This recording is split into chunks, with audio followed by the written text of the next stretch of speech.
Bismillahirrahmanirrahim. Assalamualaikum warahmatullahi wabarakatuh. Alhamdulillah, hamdan katsiran thayyiban mubarakan fi. Wa asyhadu an la ilaha illallah wahdahu la syarikalah, iqrara bihi wa tauhida. Wa asyhadu anna Muhammadan abduhu wa rasuluh. Allahumma salli wa sallim wa barik ala nabiyyina Muhammad wa ala alihi wa ashabihi wa man tabi'ahum bi ihsanin ila yaumiddin. Yaqulu rabbuna azza wa jalla fi kitabihil karim, ya ayyuhalladzina amanu taqullaha haqqa tuqatih wa la tamutunna illa wa antum muslimun.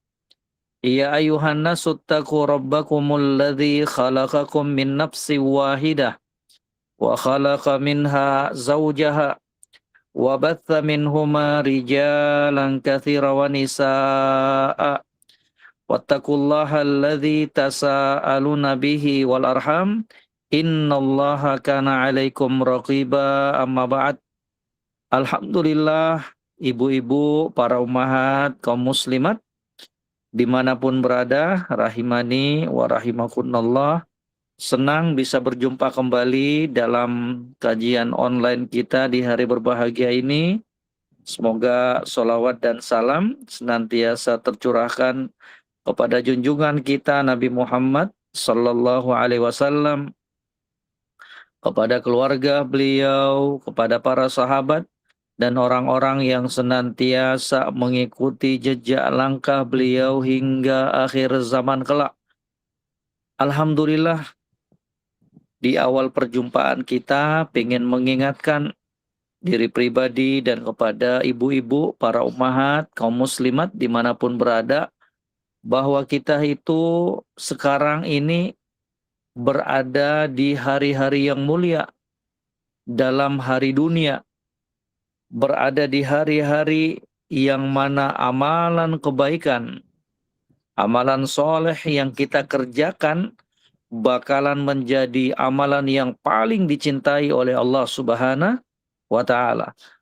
Bakalan menjadi amalan yang paling disenangi oleh Allah Subhanahu wa Ta'ala. Makanya Nabi Shallallahu Alaihi Wasallam ketika itu duduk bersama para sahabat radhiyallahu taala anhum, kemudian Nabi Shallallahu Alaihi Wasallam mengatakan, ma min ayyamin al-amalu sholih fihinna ahabbu ilallah min hadhil ayyam al-ashar. Kata Nabi Shallallahu Alaihi Wasallam di hadapan para sahabat ketika itu, tidak ada amalan yang paling dicintai oleh Allah, yang paling disukai oleh Allah dibandingkan amalan-amalan kebaikan, amalan-amalan soleh yang dikerjakan di 10 hari pertama bulan Dzulhijjah. Sekarang ini nih, kita sekarang berada di 10 hari pertama bulan Dzulhijjah. Maka kata para sahabat, ya Rasulullah, walal jihad fi sabilillah. Apakah keutamaan amalan-amalan yang dilakukan di 10 hari pertama bulan Dzulhijjah tersebut mengalahkan keutamaan amalan jihad fi sabilillah? Kata Nabi Shallallahu Alaihi Wasallam, walal jihad fi sabilillah, bahkan masih mengalahkan keutamaan dan besarnya pahala berjihad di jalan Allah.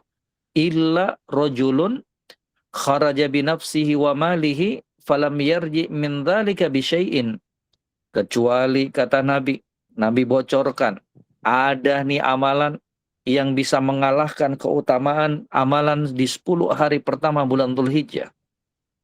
Kata Nabi, kecuali amalan dari seseorang yang berjihad di jalan Allah dengan mempertaruhkan jiwanya, hartanya, dia bawa hartanya, jiwanya untuk berjihad di jalan Allah, kemudian dia wafat, tewas, syahid di medan pertempuran tersebut. Nah, itulah amalan yang mengalahkan amalan yang dilakukan di 10 hari pertama bulan Dzulhijjah.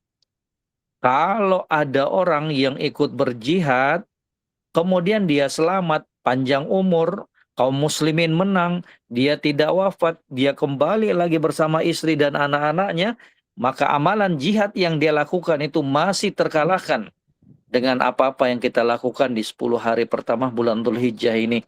Oleh sebab itulah ibu-ibu, para ummahat, kaum muslimat dimanapun berada, yuk mengajak diri pribadi dan semuanya untuk kita jangan sia-siakan momentum hari-hari yang mulia ini. Ini bukan hari biasa. Ini bukan hari biasa. Ini hari-hari yang istimewa.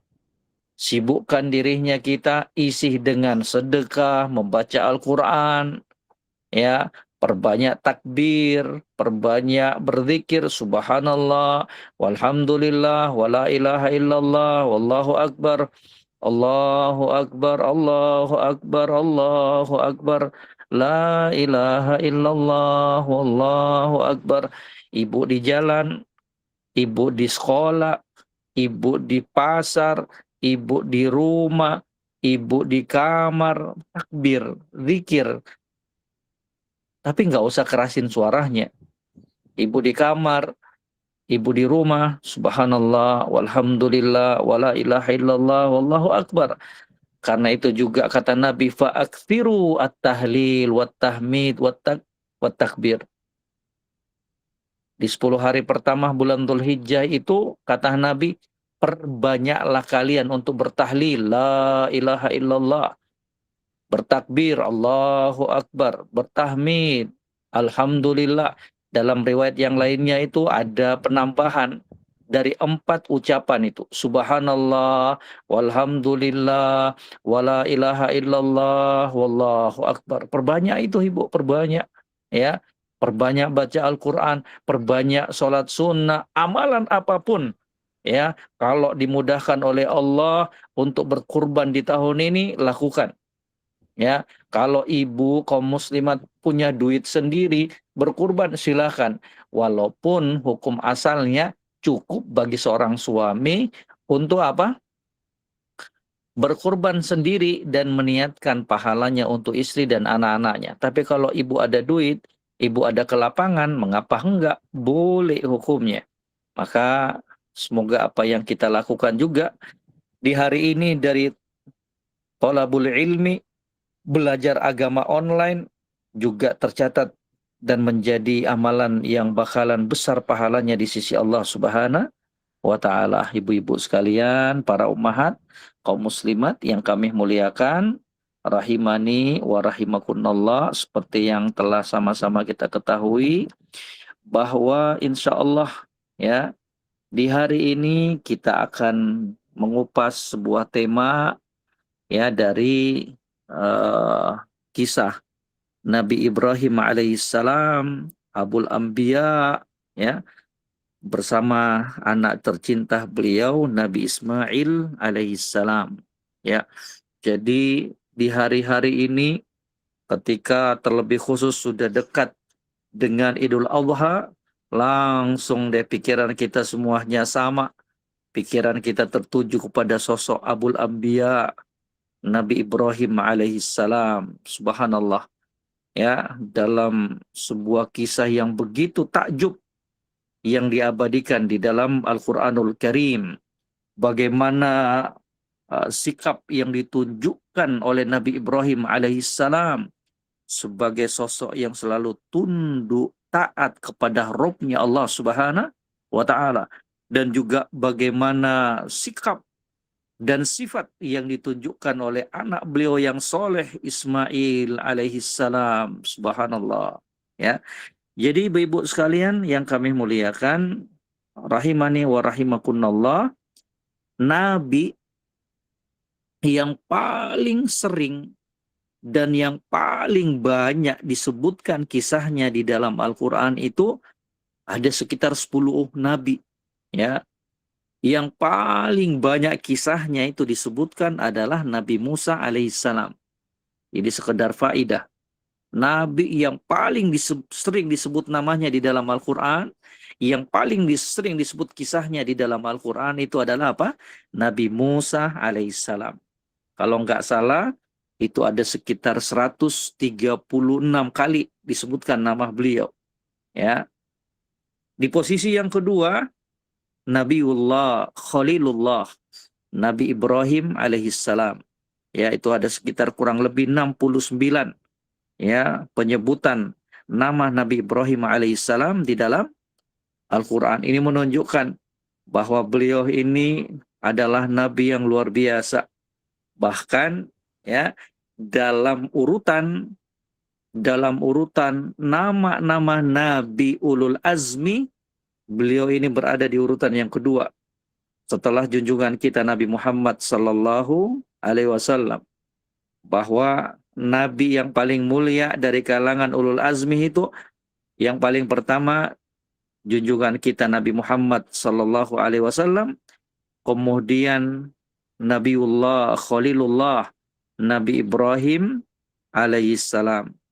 Dan juga sekedar pengetahuan bahwa hanya 2 dari kalangan nabi yang diberikan lakop dan gelar sebagai Khalilullah. Ya, yang pertama Nabi Muhammad sallallahu alaihi wasallam Khalilullah, kemudian yang kedua Nabi Ibrahim alaihissalam diberikan gelar juga Khalilullah. Maka nggak boleh kemudian kita katakan Nabi Muhammad Khalilullah, adapun Nabi Ibrahim Habibullah. Nggak boleh, ya. Nggak boleh membedakan antara kedua nama Nabi ini. Ya, karena sebagian orang mengatakan nggak boleh, Khalilullah itu hanya diperuntukkan kepada Nabi Muhammad SAW. Adapun Nabi Ibrahim hanya disematkan sebagai Habibullah.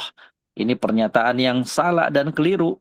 Yang benar bahwa kedua nabi ini adalah nabi yang secara tegas dan gamblang itu disebutkan lakopnya, gelarnya sebagai Khalilullah. Cuman 2 ini. Siapa itu? Nabi Muhammad sallallahu alaihi wasallam, kemudian Nabi Ibrahim alaihissalam. Ibu-ibu sekalian yang kami muliakan, rahimani wa rahimakunallah, ada banyak sifat ya yang sangat-sangat menonjol yang dimiliki oleh Nabi Ibrahim alaihissalam. Sifat-sifat teladan tentunya. Sifat-sifat yang luar biasa tentunya, ya. Sifat-sifat yang patut untuk kita jadikan sebagai contoh, ya. Ibu-ibu sekalian para ummahat, nanti bisa lihat di surat An-Nahl, ya. Ini kita sebelumnya mengenal lebih dekat dengan Nabi Ibrahim alaihissalam, ya. Bahwa beliau ini terkenal dengan sosok Nabi yang penuh dengan sifat-sifat teladan. Dalam surat An-Nahl, ya, di ayat 120, Allah Subhanahu wa taala berfirman, A'udzubillahi minasyaitonir rajim, Inna Ibrahim kana ummatan qanitan lillah hanifan walam yaku minal musyrikin. Sesungguhnya Nabi Ibrahim alaihissalam itu adalah seorang imam. Kana ummatan, ya, ummah, ya, disebutkan yang pertama kali sifatnya apa? Ummah. Qanitan lillah, ya. Ini sifat yang kedua, hanifan. Kemudian yang keempat, walam yaku minal musyrikin. Sifat yang pertama, ummah. Ummah itu di dalam bahasa Arab, terutama dalam Al-Quran ini, ya, itu terdapat beragam makna. Di sini disebutkan apa? Inna Ibrahim kana ummatan. Ummah itu bukan berarti kumpulan banyak manusia, itu di antara maknanya. Akan tetapi makna ummah di sini artinya apa? Imamun, imam, pemimpin, panutan di dalam kebaikan. Ya, sesungguhnya Ibrahim alaihissalam itu adalah seorang imam, panutan dalam kebaikan. Ya, kenapa? Karena kesabaran yang dia miliki dan keyakinannya kepada Allah Subhanahu wa taala. Kemudian sifat yang kedua, Allah sifatkan qanitan lillah. Orang-orang yang betul-betul khusyuk, orang yang betul-betul taat dan senantiasa istiqomah dalam beribadah kepada Allah Subhanahu wa taala. Ya, itulah sifat yang dimiliki oleh Ibrahim alaihissalam, senantiasa tunduk, taat, patuh kepada Allah Subhanahu wa taala. Ini ada kaitannya dengan ayat yang akan kita bahas nantinya. Kemudian yang ketiga apa? Hanifan. Ya, Hanif. Beliau adalah orang yang bersih, berpaling dari kesyirikan, ya, menjauhi kesyirikan dan benar-benar menuju kepada apa? Penyembahan hanya kepada Allah Subhanahu wa taala. Kemudian yang keempat, ya, Allah sebutkan walam yaku minal musyrikin, dan Nabi Ibrahim itu sangat-sangat jauh dari kesyirikan. Beliau berlepas diri dari pelakunya dan beliau berlepas diri pula dari kesyirikan. Makanya Allah sebutkan apa? Inna bura'a'u minkum wa mimma ta'buduna min dunillah kafarna bikum. Sesungguhnya kami berlepas diri dari kalian dan dari apa yang kalian sembah selain Allah Subhanahu wa taala. Maka memang Nabi Ibrahim alaihissalam ini sangat pantas untuk kita jadikan panutan, sosok yang sangat pantas untuk kita jadikan sebagai teladan. Makanya dalam surat Al-Mumtahanah ayat keempat Allah Subhanahu wa taala sebutkan qad kanat lakum uswatun hasanah fi Ibrahim walladzina ma'ah, dan sungguh telah ada suri teladan yang baik bagi kalian kepada Ibrahim dan orang-orang yang bersamanya. Bapak, ibu-ibu sekalian, ya, yang kami muliakan, rahimani wa rahimakunallah.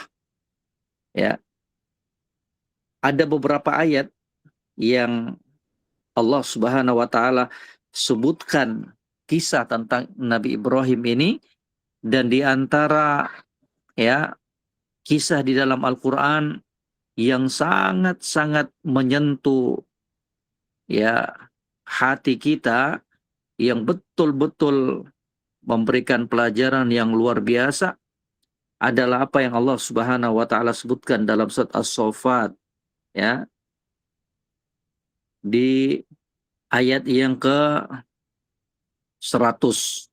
Allah Subhanahu wa taala berfirman, A'udzu billahi minasyaitonir rajim. Rabbi habli minas solihin. Ya Allah, anugerahkanlah kepadaku seorang anak yang termasuk orang-orang yang soleh. Rabbi habli minas solihin. Ini doa yang juga boleh dan sangat-sangat dianjurkan untuk kita panjatkan kepada Allah Subhanahu wa taala. Ya, ini bukan doa yang khusus hanya diperuntukkan oleh Nabi Ibrahim alaihissalam, tapi boleh bagi umat ini untuk memetik doa ini dan memanjatkannya kepada Allah Subhanahu wa taala. Robbi, wahai Robku, pengakuan seorang hamba bahwa Allah adalah Robnya. Rob itu artinya Al-Khaliq. Dia mengakui Allah itu sebagai Al-Khaliq, pencipta, Al-Malik, penguasa, Al-Mudabbir, pengatur semua alam semesta ini. Jadi kalau kita katakan Rabbi Allah, Robku adalah Allah, kalau kita sudah meyakini Allah itu adalah Rob, maka konsekuensi dari ucapan kita, pengakuan kita, keyakinan kita Allah itu adalah Rob, berarti apa? Kita harus akui tiga ini. Kita harus akui bahwa Allah Subhanahu wa taala adalah satu-satunya pencipta. Tidak ada sesuatu yang berada di langit dan di bumi dan di antara keduanya, kecuali semua adalah ciptaan Allah Subhanahu wa taala. Kemudian yang kedua, Al-Malik. Harus yakin bahwa Allah Subhanahu wa taala itu adalah penguasa, penguasa mutlak langit dan bumi. Tidak ada penguasa yang mutlak kecuali Allah Subhanahu wa taala. Makanya ibu-ibu sekalian, di hari kiamat ketika manusia dikumpulkan pada hari kiamat, Allah Subhanahu wa taala berfirman, berkata di hadapan makhluknya di saat itu, limanil mulkul yawm. Itu ada diabadikan di dalam Al-Quran. Ketika semua umat manusia dikumpulkan sejak awal penciptaan sampai kepada junjungan kita Nabi Muhammad sallallahu alaihi wasallam, Allah katakan kepada mereka, limanil mulkul yaum. Sekarang di hari ini kerajaan, kekuasaan itu milik siapa? Tertunduk semua kepala di saat itu. Tidak ada seorang pun yang sanggup untuk menjawabnya. Limanil mulkul yaum. Sekarang kerajaan milik siapa? Sekarang kekuasaan milik siapa? Tidak ada satupun yang mampu untuk menegakkan kepalanya dan mengatakan saya menjawabnya. Tidak ada. Kemudian Allah sendiri yang akan menjawabnya di dalam firman-Nya, lillahil wahidil qahar. Kerajaan, kekuasaan, kepemilikan itu hanya dimiliki oleh Allah Subhanahu wa taala. Memberikan pelajaran kepada kita semua, ibu-ibu sekalian, para ummahat, bahwa apa yang kita miliki itu sifatnya hanyalah titipan dari Allah Subhanahu wa taala. Maka jangan sekali-kali pernah menyombongkan sesuatu yang dititipkan oleh Allah kepada kita. Itu bukan milik kita. Jabatan, harta, pangkat, ya, anak-anak, istri, suami, titipan dari Allah Subhanahu wa ta'ala. Anugerah dari Allah Subhanahu wa ta'ala. Nikmat dari Allah Subhanahu wa ta'ala. Jangan coba-coba untuk gunakan kesemua nikmat tersebut untuk berbangga diri, untuk sombong, untuk meremehkan manusia. Na'udzubillah. Dan yang ketiga dari makna Rob adalah apa? Al-Mudabbir. Mengatur alam semesta ini. Allah yang menghidupkan, Allah yang mematikan, Allah yang mengatur rezeki, Allah yang mendatangkan gelap, terang, hujan. Allah yang ngatur semuanya itu.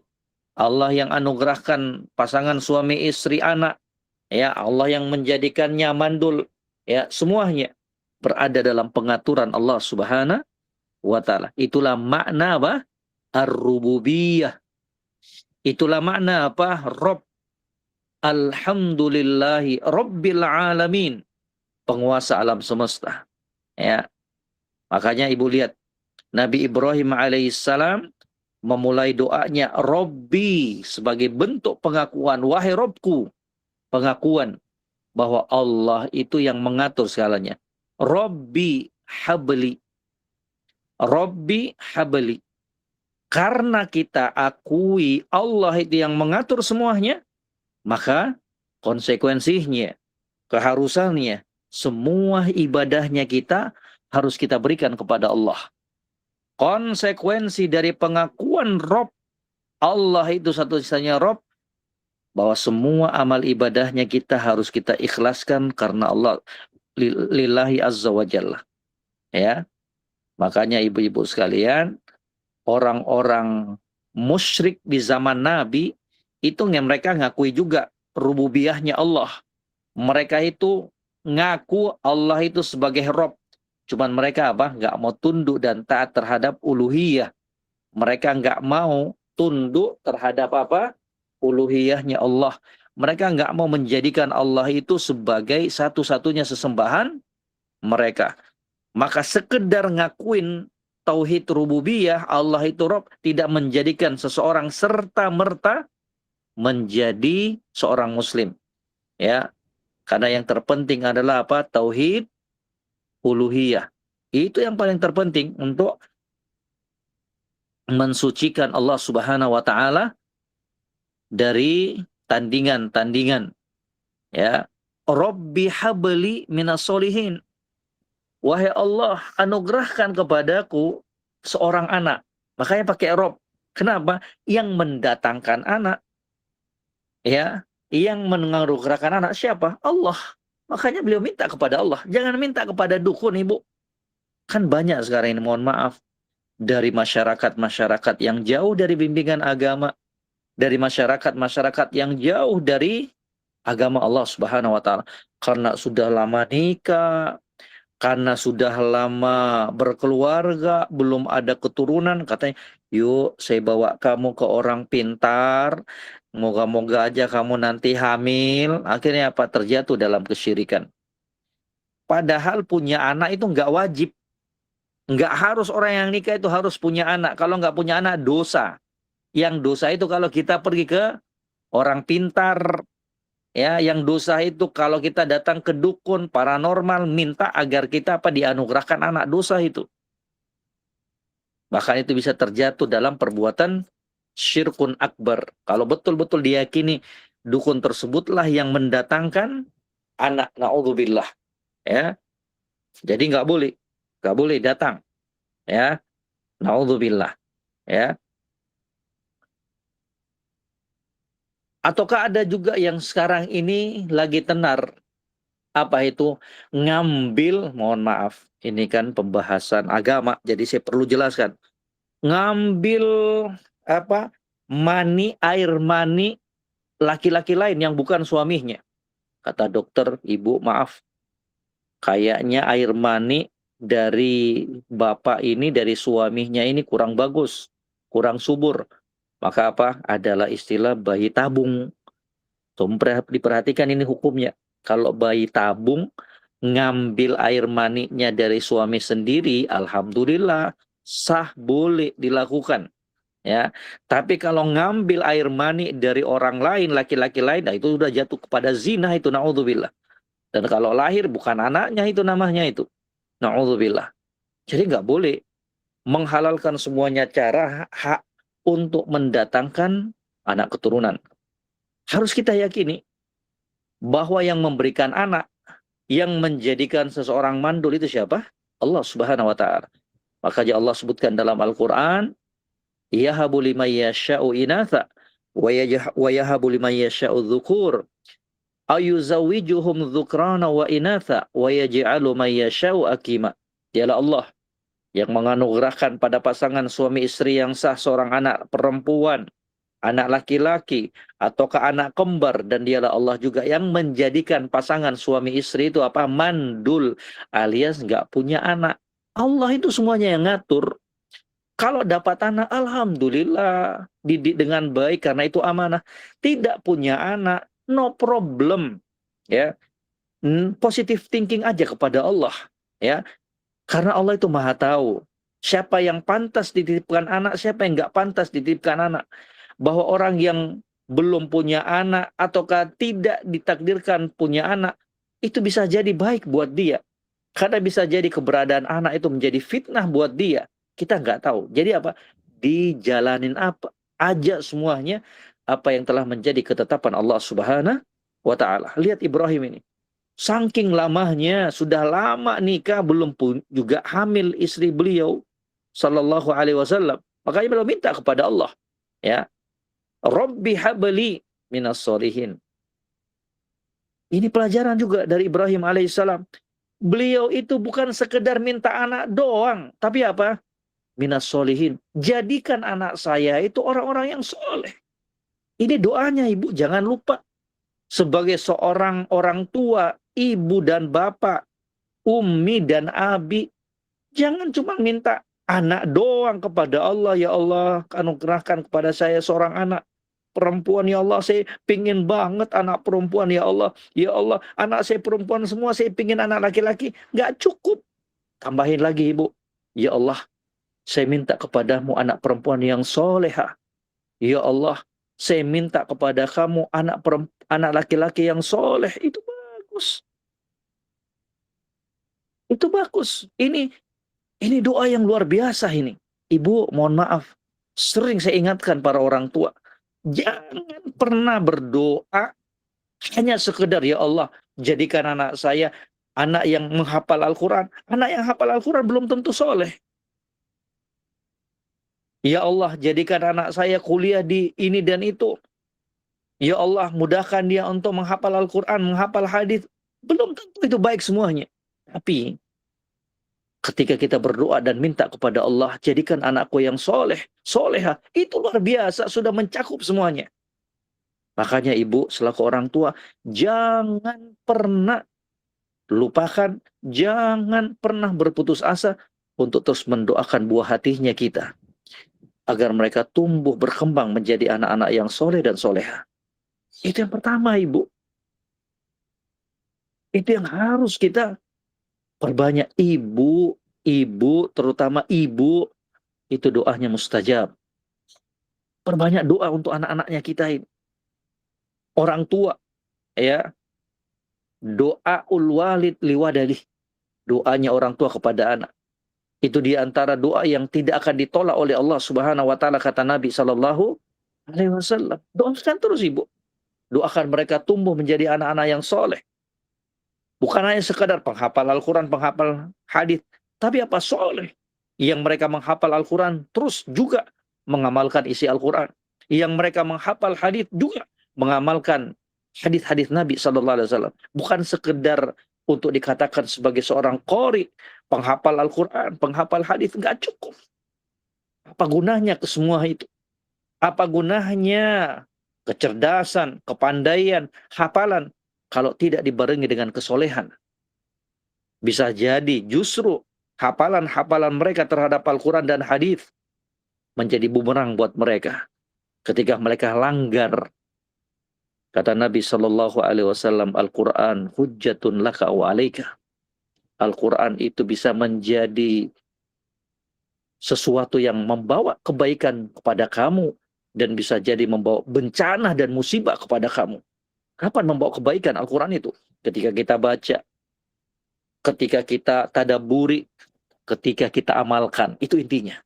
Dan akan menjadi musibah dan akan menjadi bencana kalau hanya sekedar dibaca, dihafalkan, kemudian nol dari pengamalan. Ya. Apalagi untuk riya, naudzubillah.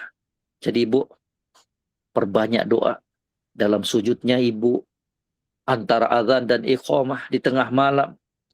Bahkan dinukilkan dari kisah-kisahnya para ulama terdahulu, mereka itu memperbanyak sholat sunnah. Hanya dalam rangka untuk apa? Bisa perbanyak sujud. Berdoa dalam sujudnya mereka untuk mendoakan anak-anak mereka itu. Ya, kata salah seorang ulama terdahulu, demi Allah, saya akan memperbanyak sholat sunnah saya untuk saya mendoakan kamu dalam sujud saya. Subhanallah.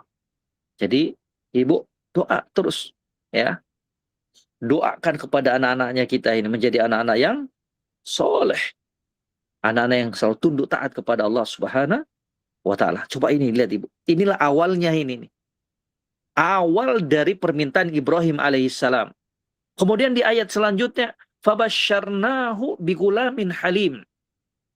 Fabasyarnahu bigulamin halim.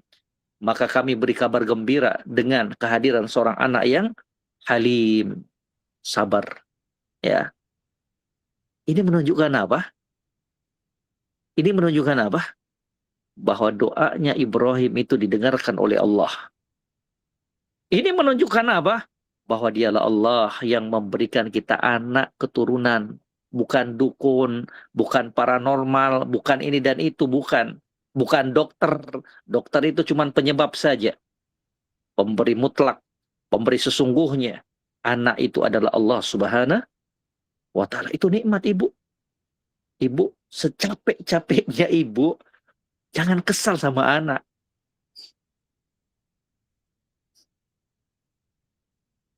Anak itu anugerah dari Allah. Anak itu nikmat dari Allah Subhanahu wa ta'ala. Ibu tahu nggak? Ada pasangan suami istri di sana yang rela mengeluarkan puluhan juta, ratusan juta. Hanya dalam rangka untuk apa? Bisa mendapatkan anak keturunan. Lah ibu cuma ngeluarin duit 2 juta, 3 juta di bidan. Sudah bisa menghasilkan anak. Alhamdulillah.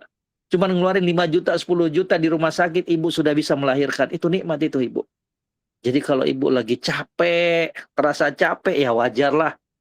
Mendidik, merawat anak, ingat selalu ibu. Itu amanah yang Allah titipkan kepada ibu. Itu adalah salah satu cara Allah untuk menjadikan ibu mendapatkan amal jariah. Anak yang tumbuh anak yang soleh dan soleha dari didikan ibu. Fabasyarnahu bigulamin halim. Kabar gembira. Itu menunjukkan apa? Nikmat. Itu bukan musibah. Anak itu nikmat. Makanya Allah mengatakan, fabasyarnahu bigulamin halim. Ibu perhatikan ini. Saya berikan ini. Ada faedah yang luar biasa ini. Ibu mungkin sering baca begini aja ayat ini. Fabasyarnahu bigulamin halim. Allah nggak katakan di situ apa bayi, tapi gulam, anak yang sudah tumbuh, ya, sudah mulai tumbuh dewasa, gulam. Karena halim itu kata para ulama, halim, anak yang amat sabar, itu nggak akan mungkin disifatkan kepada apa bayi. Allah nggak sebutkan ini. Fabasyarnahu, kami berikan kabar gembira dengan bayi. Allah nggak sebutkan bayi. Ibu perhatikan tuh ayatnya. Ini rahasianya ini, Bu. Kita lebih mendalam lagi masuk ke dalam ayat ini. Fabasyarnahu bigulam. Gulam itu anak. Allah nggak sebutkan di sini rodhi, anak bayi. Ya, kami berikan kabar gembira anak bayi, enggak. Tapi Allah kata gulam, halim. Karena halim itu sifat yang tidak akan mungkin diberikan kepada siapa? Bayi. Oh, kok bayi? Bayinya penyabar ya? Ya nggak ada. Yang ada itu apa? Ketika seseorang itu sudah mampu bersabar menghadapi ujian, itu namakan halim, sabar dia. Ini menunjukkan apa kata para ulama? Bahwa Nabi Ibrahim itu akan dianugerahkan oleh Allah anak yang panjang umur. Itu rahasianya, Ibu. Panjang umur. Ya. Kan bisa saja Allah wafatkan Ismail ketika masih bayi. Seperti Nabi Muhammad SAW, ada Ibrahim, anak beliau yang wafat. Ya, tapi ini gulam. Allah sudah berikan jaminan bahwa anaknya yang bakalan muncul Ismail ini tidak akan mati dalam keadaan baik. Umur sebulan, 2 bulan, 3 bulan, 5 bulan, 6 bulan meninggal, enggak. Tapi sudah dijamin oleh Allah Subhanahu wa taala dengan firman Allah apa? Bigulam. Anak yang sabar. Berarti apa? Allah udah jamin nih bahwa Ismail bakalan tumbuh, ya, hidup, ya, enggak bakalan mati di waktu bayinya. Itu rahasianya, Ibu. Ya. Fabasyarnahu bigulamin halim. Ibu, ini pembahasannya sebenarnya panjang banget. Tapi nggak apa-apa. Ya, kita singkat-singkat aja. Ya, seperti yang disebutkan oleh para ulama. Sesuatu yang tidak bisa kita dapatkan dan kumpulkan semuanya, maka sebagiannya jangan kita tinggalkan. Lanjut, Ibu. 102. Falamma balaga ma'ahu sa'iyah. Maka tak kala anak itu, Ismail alaihissalam, semakin tumbuh, ya, tumbuh dewasa. As-sa'iyah di situ apa? Umur yang dia itu sudah sanggup berusaha bersama Nabi Ibrahim alaihissalam. Artinya apa? Sudah bisa berjalan, membantu bapaknya. Itu sa'iyah namanya itu. Ya, sudah masa-masa ini, Ibu. Anak yang seperti ini kan luar biasa itu, Ibu. Sudah bisa berjalan bersama kita. Kan beda dengan bayi. Kemana-mana kita aja yang gendong. Tapi ini as-sa'iyah. Sudah jalan bersama kita. Sudah ada membantu kita. Ya, subhanallah. Itu waktu dan usia yang betul-betul itu. Seorang ayah betul-betul terpikat dengan anaknya. Luar biasa ini. Makanya, Ibu, subhanallah. Lagi-lagi Nabi Ibrahim alaihissalam. Yang tadi sengaja kita ungkapkan di depan itu sebagai nabi yang apa? Hah? Nabi yang ummah hanifa, ya. Laqad kana lakum fihi uswatun hasanah. Contoh dan teladan. Lihat ini, Ibu. Subhanallah. Sudah lama nunggu istrinya hamil, sudah lama nunggu dan impikan anak kesayangan yang lahir. Subhanallah. Ketika lahir, ketika sudah mulai besar, diberikan ujian. Allah ingin uji. Ini Ibrahim lebih cinta saya ataukah kepada anaknya ini? Karena kecintaan tabiat itu sudah masuk ke dalam hati Ibrahim. Siapa yang nggak senang? Siapa yang nggak cinta kepada anak darah dagingnya kita ini? Subhanallah.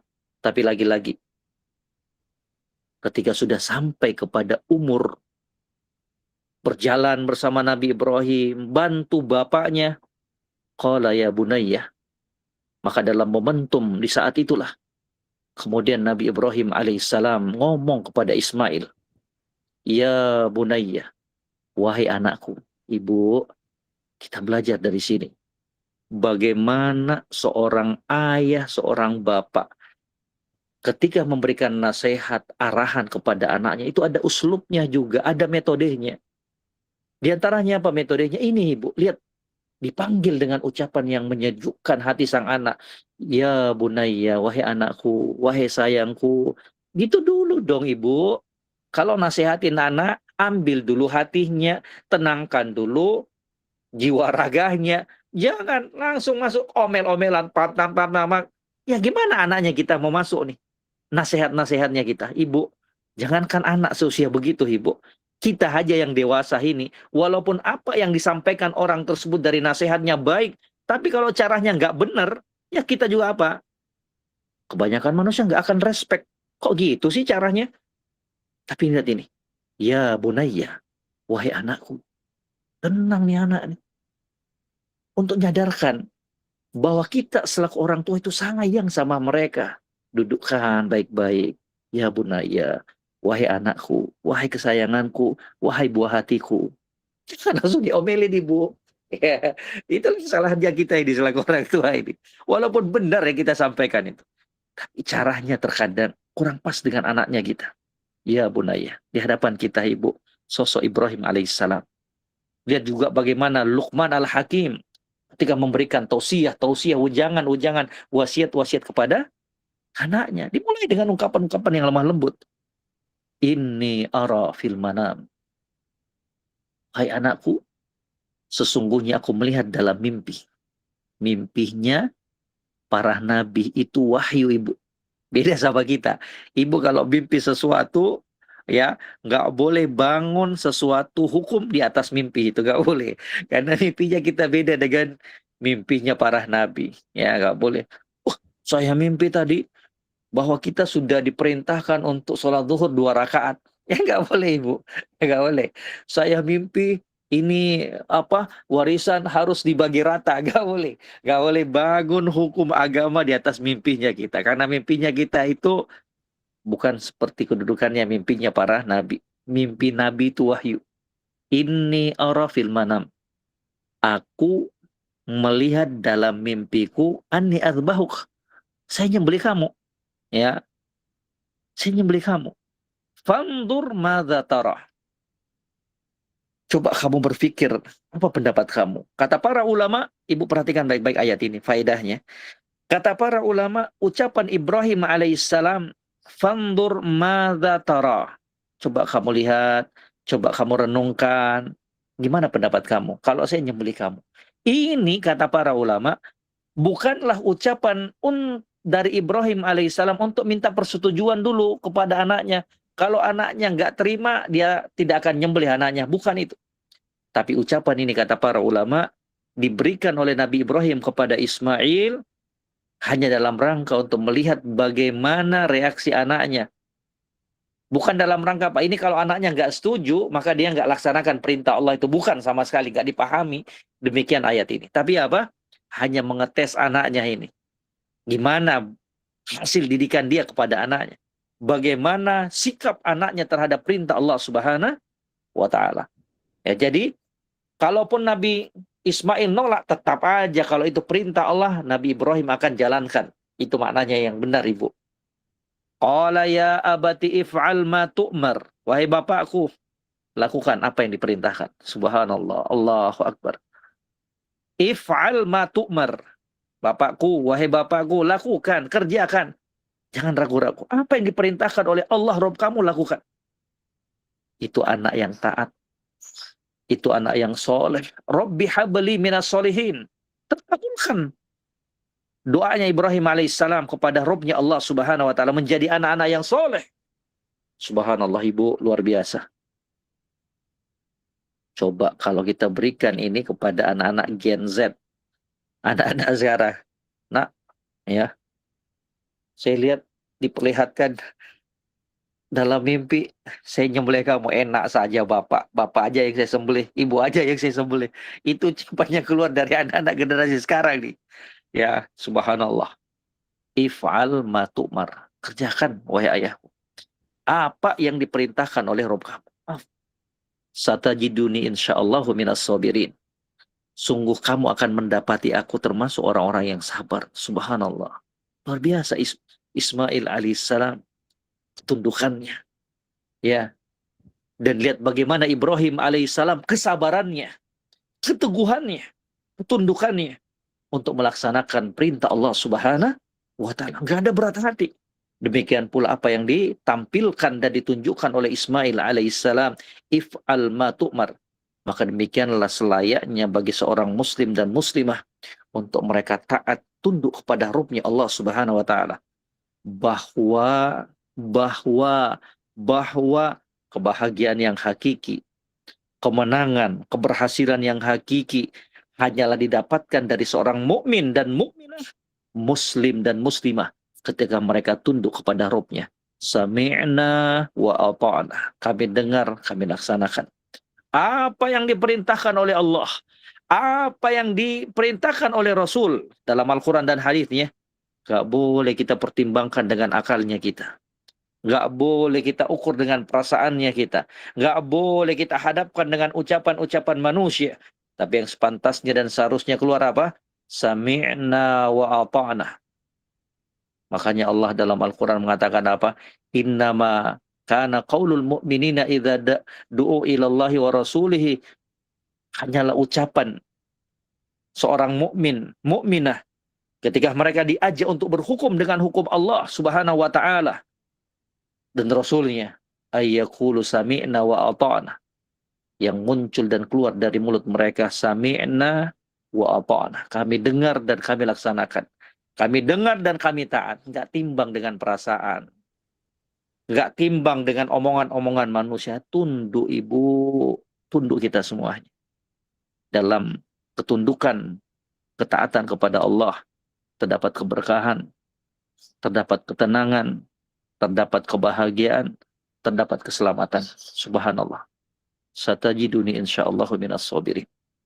Engkau akan mendapati aku sebagai orang-orang yang sabar. Sabar Ismail. Luar biasa. Lanjut ibu. Falamma aslama watallahu lil jabin. Maka tak kala keduanya telah berserah diri, tunduk patuh kepada apa yang diperintahkan oleh Allah. Bapak dan anak, luar biasa. Watallahu lil jabin, sudah pasrah. Ibrahim membaringkan anaknya di atas pelipisnya. Subhanallah. Luar biasa. Ibu, pernah nggak kita kebayang ini ibu? Anak sendiri ibu.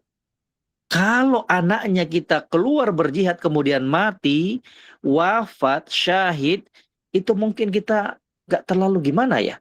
Sedih sih boleh sedih. Tapi kan namanya sudah berjihad. Tapi ini ibu, disembelih sendiri. Anak darah dagingnya yang sudah lama dinanti-nantikan. Sekian tahun kehadirannya. Ingin disembelih. La ilaha illallah. Gimana itu? Ya? Dibutuhkan kesabaran yang luar biasa. Dibutuhkan rasa tunduk yang luar biasa kepada Rabb Allah Subhanahu wa ta'ala. Subhanallah. Falamma aslama wa tallahu lil jabin. Maka tak kala keduanya Ibrahim alaihissalam telah berpasrah diri. Dan Ibrahim membaringkan anaknya di atas pelipisnya. Wa nadainahu. Ibu ayat selanjutnya. Wa nadainahu ayya Ibrahim. Maka kami panggillah dia, wa Ibrahim. Panggil. Ayat selanjutnya ibu. Qad saddaqta ru'yah. Sesungguhnya kamu telah membenarkan mimpi itu. Mimpi Nabi wahyu. Qad saddaqta ru'yah. Kamu sudah membenarkan mimpi itu. Kamu sudah menjalankan perintah Allah dari mimpi yang merupakan wahyu itu. Inna kadzalika najzil muhsinin. Sesungguhnya kami, kata Allah, akan memberikan balasan bagi orang-orang yang berbuat baik. Ibu, ini endingnya. Ibu dengarkan, tanamkan selalu dalam dirinya kita. Bahwa ending, akhir dari kisah orang-orang yang selalu tunduk dan taat kepada Allah adalah kebaikan. Tanamkan aja itu selalu. Akhir dari kebaikan yang kita lakukan.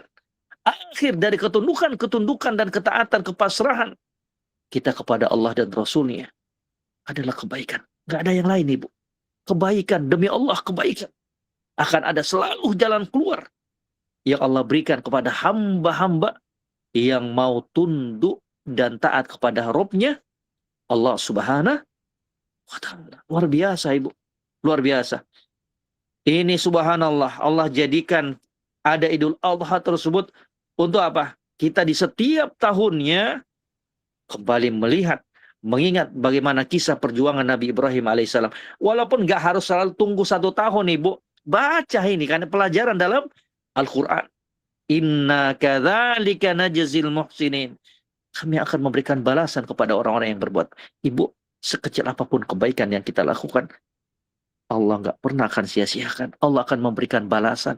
Yakini aja itu. Lihat di hadapan kita. Kurang apa lagi, Bu? Tinggal disembelih aja itu. Tinggal Nabi Ibrahim, ya, goyangkan pisau itu, mati Ismail alaihissalam. Tapi apa? Inna hadzalah wal bala'ul mubin. Sesungguhnya ini benar-benar sebuah ujian yang nyata.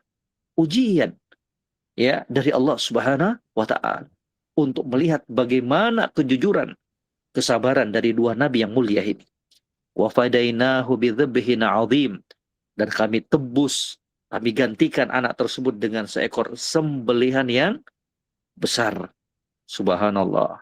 Wa tarakna 'alaihi fil akharin, dan kami abadikan untuk Ibrahim pujian yang baik di kalangan orang-orang yang datang kemudian. Subhanallah. Salamun ala Ibrahim, kesejahteraan dilimpahkan kepada Ibrahim. Kadzalika najzil muhsinin. Maka demikianlah kami memberikan balasan kepada orang-orang yang berbuat baik. Innahu min ibadina mu'minin. Ibrahim itu termasuk, ya, dari hamba-hamba yang beriman. Luar biasa, Ibu.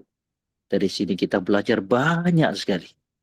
Kita belajar tentang arti sebuah ketundukan, kepasrahan, kepatuhan kepada Allah dan Rasul-Nya. Dari sini kita belajar bagaimana kita selaku orang tua harus memposisikan diri yang benar. Selaku orang tua yang harus mengambil bagian dalam pendidikan anaknya kita. Jangan serahkan semuanya ke pihak sekolah. Pokoknya titip sekolah, bayar bulanan. Pokoknya saya tahu beres anak saya menjadi orang baik. Nggak boleh. Sekolah itu cuma sarana. Sekolah itu cuma sebagai partnernya kita untuk membentuk karakter anaknya kita. Orang tua nggak boleh lepas diri. Harus memberikan sokongan, dukungan, perhatian, harus ngambil bagian. Jangan di rumah cuek aja. Pendidikan hanya di sekolah aja, enggak. Ibu, kita semua selaku orang tua harus ngambil bagian dalam pendidikan anaknya kita. Karena itu momentum ladang amal jariah buat kita. Kita dulu dong yang didik anaknya kita juga ini. Ya, subhanallah, lihat nih.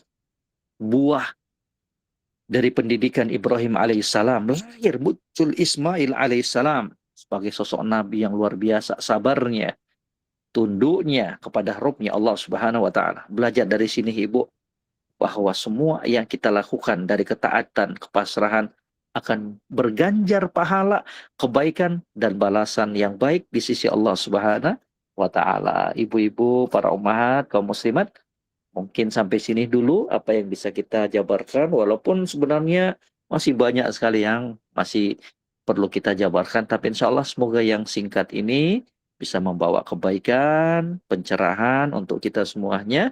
Wallahu ta'ala a'lam, barakallahu fiq. Juga tak lupa mengucapkan jazakumullah khairan kepada pihak panitia yang telah berupaya untuk meluangkan pikiran, waktu dan tenaganya demi terselenggaranya kajian kita. Semoga Allah memberikan balasan yang setimpal. Semoga juga Allah memberikan hidayah dan taufik membuat kita semuanya. Jazakumullah khairan untuk semuanya. Wa akhiru da'wana anil hamdulillahi rabbil alamin. Subhanakallahumma bihamdik. Asyhadu an la ilaha illa anta astaghfiruka wa atubu ilaik. Wassalamualaikum warahmatullahi wabarakatuh.